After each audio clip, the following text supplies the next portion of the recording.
right in here. Hello? Thor? You hear about the cable? The Cinemax went out 2 weeks ago. The sports are all kind of fuzzy. Thor? I'm going to stop it right there just to acknowledge Thor is so lost in this clip. He's not aware that his friends are there.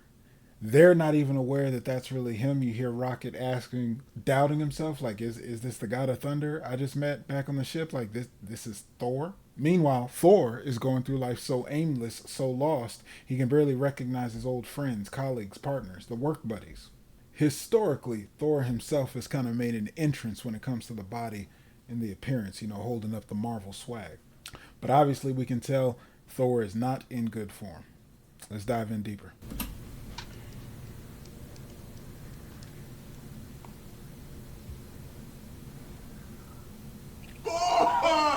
Oh my god! Oh my god, it's so good to see you! Give me your cuddly little rascal! No, I'm good. It's not necessary. Hulk, you know my friends? Me from Co-Hort, right? Hey, guys. Long time no see. Beers on the bucket. Feel free to log into the Wi-Fi. No password, obviously. Thor, he's back. That kid on the TV just called me a dickhead again. Now, fellas, this one I directly referenced in the video. Thor's present-day arch-nemesis, Noob Master. If we go and backtrack all the history, all the glamour, all the fame, all the excitement of Thor's saga and his involvement intertwined with the Avengers saga, it's clear as day that this little kid on the other end of a microphone in a video game, Noob Master, is not really up to par or a standard of villains, big bads, nemesis that we're used to our heroes tackling. At this point, it's just a joke. And I'll be honest, that's the current state of modern men and masculinity in today's day and age. Yeah, Noob Master 69. Dickhead. Noob Master, hey, it's Thor again. You know, the god of thunder? Listen, buddy, if you don't log off this game immediately, I'm gonna fly over to your house, come down to that basement you're hiding in, rip off your arms, and shove them up your butt! Oh, that's right, yes, go cry to your father, you little weasel. Thank you, Thor. Hey, let me know if he bothers you again, okay? Thank you very much. I will. That's a demonstration. When we're lost, fighting these battles that really don't matter on a path that has nothing to do with what we're meant to do, just no purpose. Again, aimless in life. And while it's a joke there, like, Thor is actually fixated on getting the result that he wants, letting Noob Master know what it is, who he is, and how it's about to go down before he has to put the hammer down. You feel me? It's laughable. Just the honest truth of it. This is what you've been reduced to. Is this, my eyes are deceiving me. You fought Thanos with us, and Noob Master is your biggest villain. Come on, man. So you guys want a drink? What are we drinking? Like a beer, tequila, all sorts of things. Buddy. You alright? Yes, I'm fine. Why? Don't I look alright? You look like melted ice cream. So what's up? Just here for a hang one. We need your help. There might be a chance we could fix everything. What, like the cable? Because that's been driving me bananas for weeks. Like Thanos.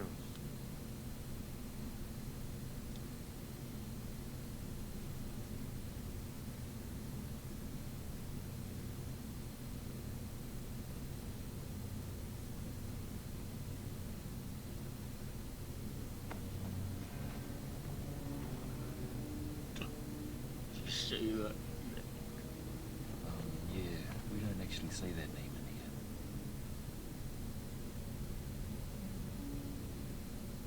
Please take your hand off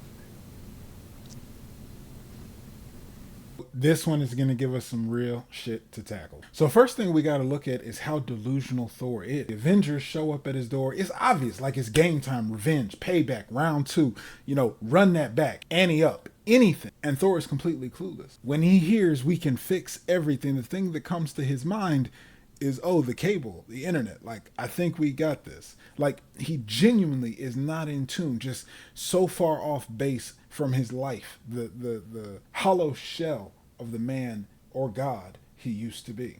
The next thing I wanted to point out here is it's so brilliant, honestly, the way they play out and demonstrate to put on theater that display of mixed emotions, the rage, the anger, where it's misplaced, and he guides it towards Hulk. You know, that his environment around him, his friends, his buddies, hey, we don't say that name. Like, there's a context where he's been enabled to play into this little boy version of himself. And fellas, where in our life do we misdirect our anger? Do we misdirect the aggression, our natural testosterone to say, fuck this, I'm not letting that play through, let's do something about it, ante up. And instead, we direct it at those closest to us, those who care about us. I mean, honestly and truly, Architect's Breakdown, we're looking at a man who's broken, depressed, you know, tuned out, completely removed from life. I know that guy might scare you. Why would I be scared of that guy? I'm the one who killed that guy, remember? Anyone else here killed that guy? Shout out to my boy Chris Hemsworth. Like, the acting is up there, you know. That's why Marvel does what Marvel does. But the breaking in his voice, like the lack of confidence, he's not even believing the words that he says, and just holding on to, again, just a hollow shell of himself. I'm the one who killed that guy. And he ain't even got no bass in his voice when he say it. Nope. Didn't think so. Come on, ready to tell everybody who chopped Thanos' big head off. Stormbreaker? Oh, who was swinging Stormbreaker? I get it. I'm in a rough spot. I've been there myself. And you want to know who helped me out of it? Natasha. It was you. You helped me. Why did you ask those guardians down there how much my help is worth?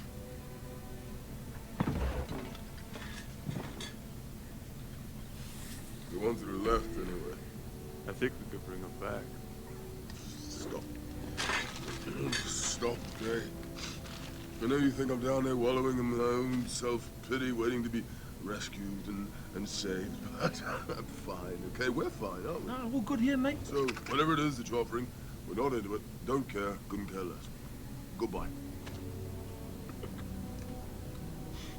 The hollow shell of a man that, you know, the god of thunder is not looking like even the average man or the lowest of lows. I'm still in school for psychology. However, I can clearly identify the signs of depression, the checked out, the given up, the denial. You know, he's walking around trying to joke it off, trying to laugh it off. And you can tell just at his core, this man is eaten alive. This man has almost nothing left. Just sad existence that he's accepting. He's not up for adventure. He's not up for a challenge. He's not up for retribution. Fellas, being honest, how often as modern men are we facing feelings and emotions just like this? Truly, it's brilliant writing. The performance, the acting is spot on without saying it. This is why, as the architect, this is my breakdown. This is what I see in the blueprint. With this mirrors the example of modern men. We have lost sight of masculinity, lost sight of our purpose, going through life aimless, a shadow of our former selves. And I mean that in an essence of our legacy, our forefathers, who we could be, who we are meant to be. Actually tapping into that. So far gone that you are completely just resigned to the fact that you can do anything about it. Like, so far gone that there's no chance, there's no hope. Putting himself down, joking it off. You know, the coping mechanisms. What do you say? Who killed Thanos, right? You know, Stormbreaker? Who was swinging Stormbreaker around? There's just not a chance in hell, hopeless mindset. And with that, you know, not interested, not even going to give it a try. It just is what it is. You can go on about your way. Thanks for stopping by. Good to see you. All right, fellas, so with this next scene, they're putting together the plan for the big time heist. They're going to tap Thor on the shoulder. I'm going to let y'all check it out. We'll dive in as we get through the clip. Thor, what do you know?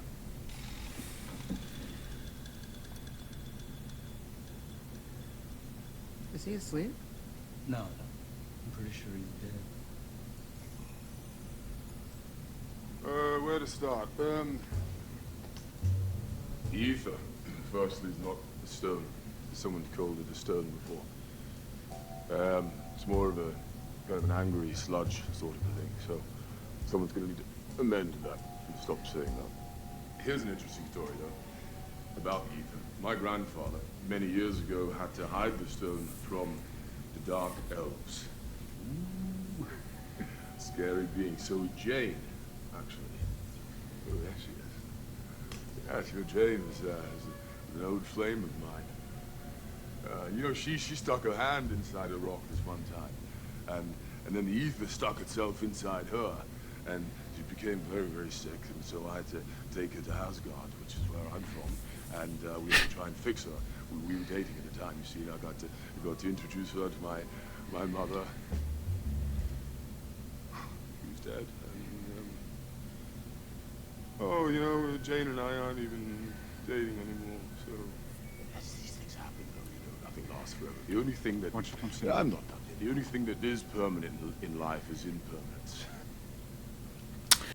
I've put out content and specifically stand by. In the world of masculine, we constantly are reminded and must be conditioned by the simple fact that life, society, the circumstances does not give a fuck about our feelings. You heard Don Cheeto's little jab at the beginning. You know, I'm pretty sure he's dead. As I talked about in the last clip, the clear signs of depression, the clear psychological state, the mental well-being of this man not being intact, and it is a running joke. Now, this is aside from how the character's portrayed, and it is a bigger actual snapshot of pop culture. The fact that such topics are just lighthearted and joking. And yes, everybody's made their jabs. Everybody's dissected this movie since it came out and talks about this. But again, the architect's doing the breakdown from the context of masculine. And it just is something I have to underline and can't step over because it's a fact of life. A modern man in today's times very well may go through an experience like this, be battling through challenges, depression, mental health, so on and so forth. The environment around may either enable or basically create a hostile environment by default. At large, society's inability or unwillingness to take on men's challenges, to give men the support needed, leaves circumstances like this where it's not understood, it's not accepted, it's not tolerated. You should be crying, you shouldn't be depressed, you shouldn't feel. And so they're not really no one's fault or blame. No one's really prepared to take on the conversations even if they want to. As I touched on in my topic about Thor, we're reminded the history of Thor, reminded that his love interest has been taken away, reminded that his mother has been killed, reminded continuously, as we were in the first scene, of all the losses, all that has been taken away, all that has been punished, all that has this man at his wits' end, at rock bottom. And again, this is something that is socially accepted by our culture to be a joke. These are the similarities, and this is why I say the comparison is uncanny. This is basically a personification of modern men on film.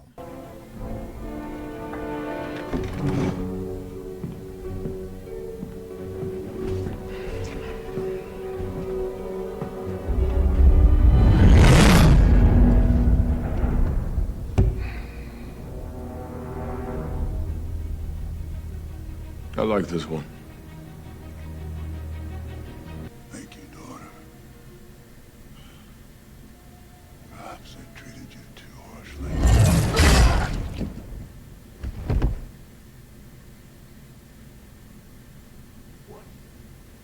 What did you do?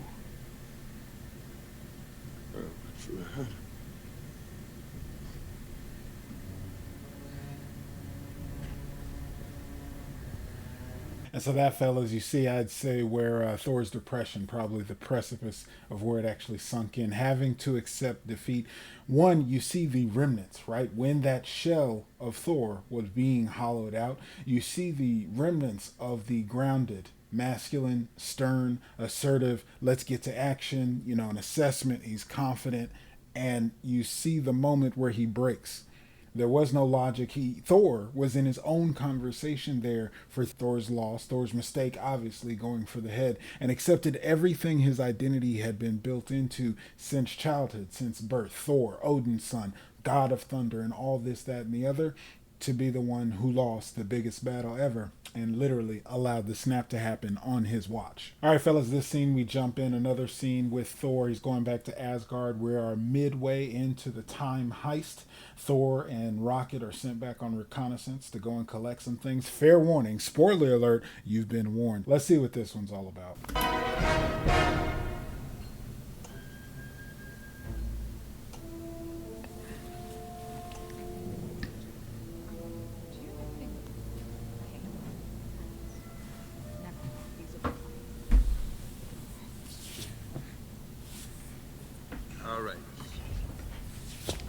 Here's the deal, Tubby. You're gonna charm her, and I'm gonna poke her with this thing and extract the reality stone and get gone lickety-split. I'll be right back, okay? There's the wine cellar. It's just down here. My father used to have this huge barrel of Coney ale. I'll see if the celery has a couple of Hey, cups. hey, aren't you drunk enough already?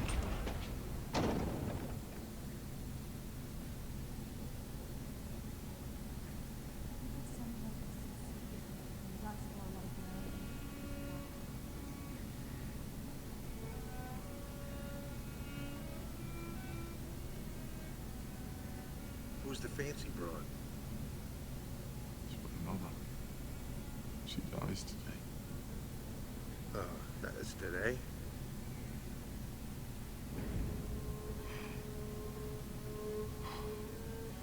I can't do this. I can't do this. I shouldn't have gone. This is a bad idea. Come here. No. I think I might be combining it out. Come here. Yeah, this is bad. You think you're the only one who lost people? What do you think we're doing here? One, I want to break down the principle just looking at Thor as he takes this on. Stepping up to go see his old flame, that alone is enough to overcome him, to overpower him. Think about the Thor of days past, who he was in the movies before, taking on adventure, taking on enemies. Matter of fact, opening scene to Thor Ragnarok is him joking about being killed by a villain. He just literally does not take any challenge as something that he will succumb to. And here it is talking to his old girlfriend, and Thor doesn't have it. He's going to go find the wine cellar. He's back to the coping mechanisms, going to go find that dopamine drip, something to make him feel more comfortable. Next thing I've got to underline, the truth be told, it's not that Rocket is uncomfortable. It's not that Rocket doesn't care. Truth be told, we're talking about masculine principle. And bottom line about it, as you can see, is as soon as Thor sees his mom, as soon as Thor has to deal with confronting his ex, the feelings take hold. And his feelings have him not feel up to the task, turning away, running and hiding like a little boy. If you can't put on these shoes, you can't take on the problems, the challenges, the adversities that masculine is up against. And Rocket, in this case, slaps some sense into Thor to call that shit out. So while yes, this is another account where culturally, for the sake of comedy, we get the laughs at ha, man has feelings, he's being a bitch, a pussy, soft, pansy. It's only preconditioned toxic masculinity because it's actually a parody to the reality of the masculine world and what we have to accept. No one cares about masculine feelings because at the end of the day, masculine is responsible for the sacrifice. Masculine sacrifices that part of humanity, sacrifices being in touch with the feelings. Sacrifices for the fear and actuality that you may be required to give your life for something bigger than yourself. And that's something that when it comes down to it, looking at our humanity, we just have to smack the sense into it to take it on as a man. Step up. I lost the only family I ever had. Quill, Groot, Drax, the chick with the antenna, all gone. Now, I get you miss your mom, but she's gone. Really gone. And there are plenty of people who are only kinda gone. And you can help them.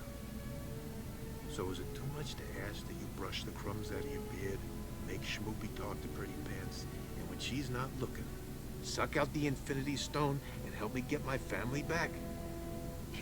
Okay. Are you crying? Yes. I feel like I'm losing it. Get it together. You can do this. You can do this.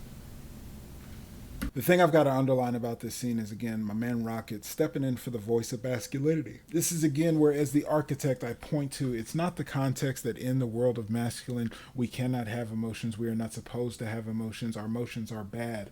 The context is just the reality, the data. The circumstances are what they are, and none of our emotions and feelings are going to change that. And when life is on the line, when mature masculine chooses to step up for the world of feminine, women, children, society, whatever that feminine pull to humanity is, there is a sacrifice at play that you've given yourself up for something bigger than yourself. So your feelings, your emotion, that is why it is not important, because how you feel about those behind you, those under your leadership, those under your protection is what's more important.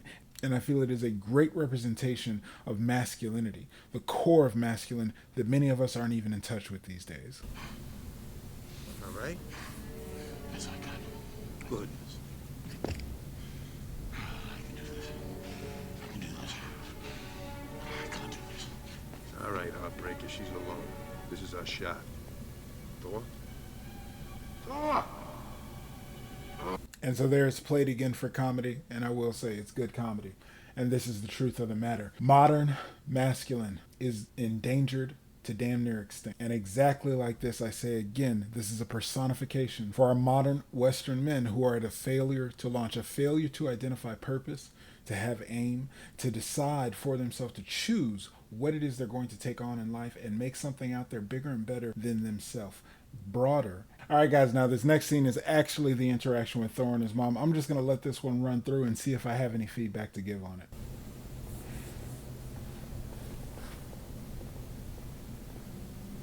Ladies, I'll see you after.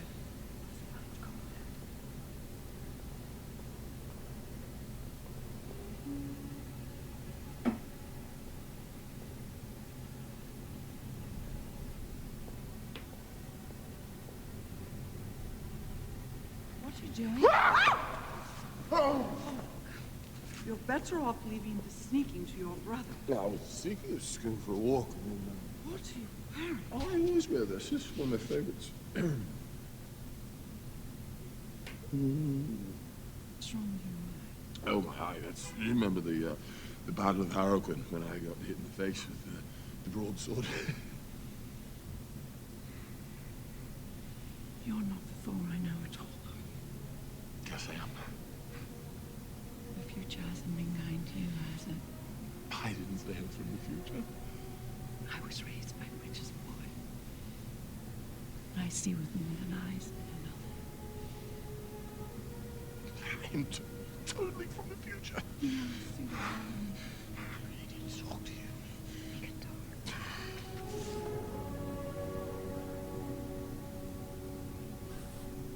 Again, another parallel.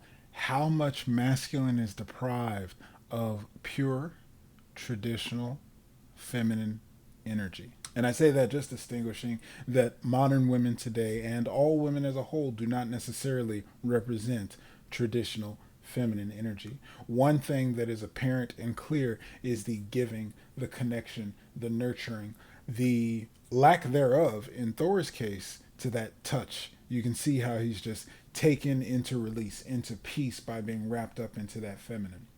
His head was over there. His body over there.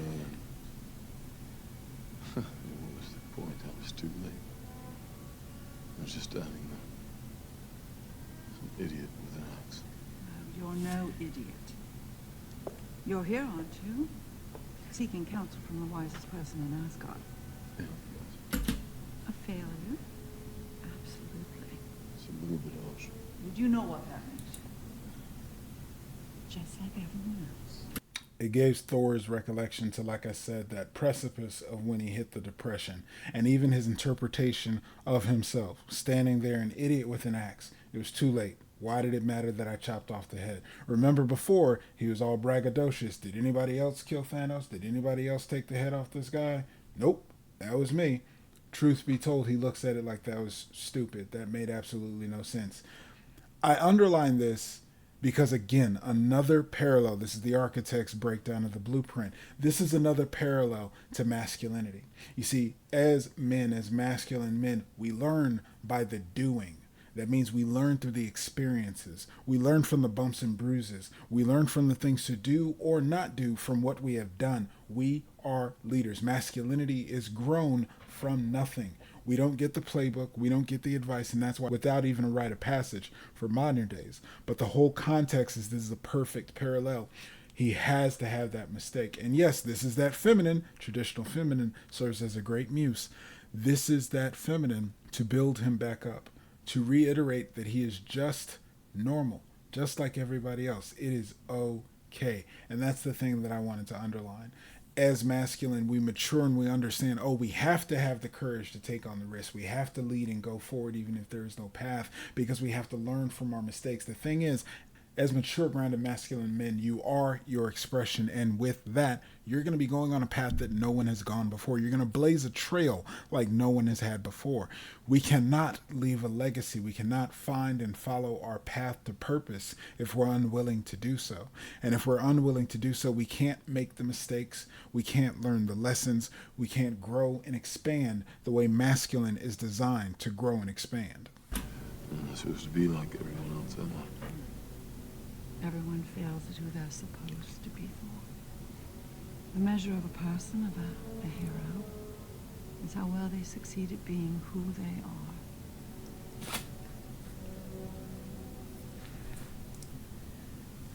Mr. Mom.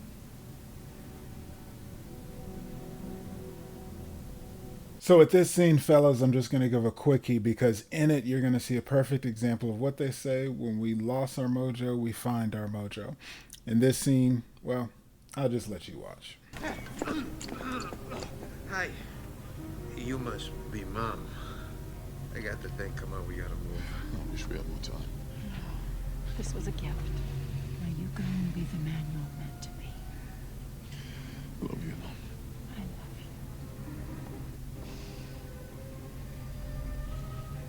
you. And eat a salad. Come on, we gotta go. 3, 2... Oh, wait! What am I looking at? Oh, sometimes it takes a second.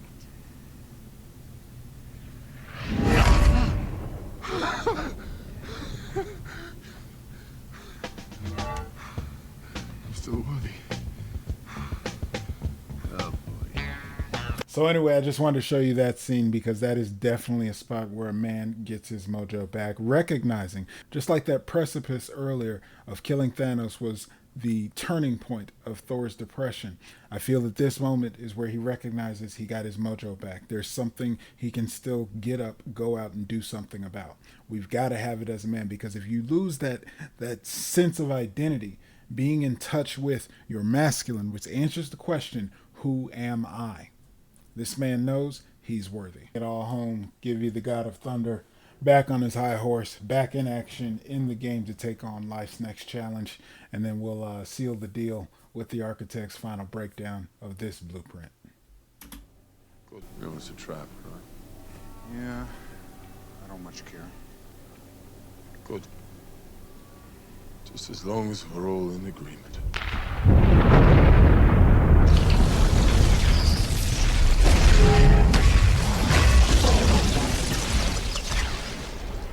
Let's kill him properly this time.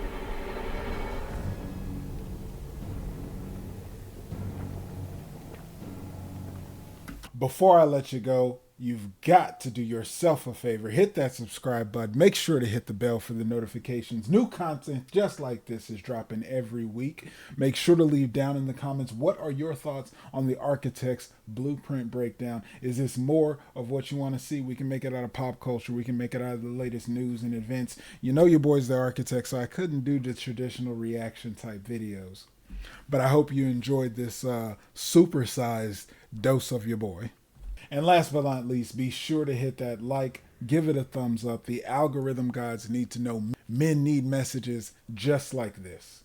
The last thing, fellas, I got to leave you with is an invitation. If this blueprint breakdown session with the architect sparks something inside of you, putting on this filter for masculinity in your life, then I invite you, book a call with me one-on-one today, a 90-minute session, my solutions blueprint. Hit the link in the description. Let's get a call booked on the calendar so you and I can dive in and actually get you the breakthrough that you need to be the man that you are meant to be. And in the meantime, I'm going to be right here, being the best version of myself, one could say, beyond empowered. Question is, fellas, who are you going to be?